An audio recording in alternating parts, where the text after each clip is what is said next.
ఆడవాళ్ళు ఉన్న చేతికి గాజులు ఇలా ఇలా చూపించినా ఇక లోపలికి రాడు పరశురాముడు.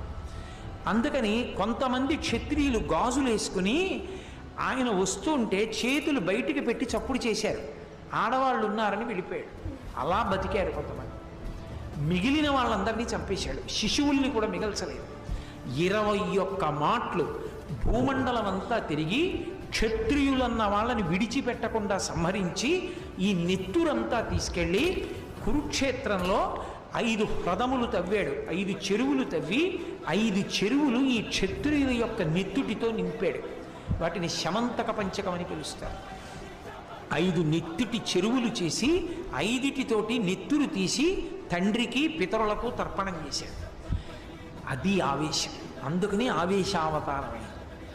అంత ఆవేశాన్ని పొందినటువంటి అవతారం. దాని ఉద్ధతి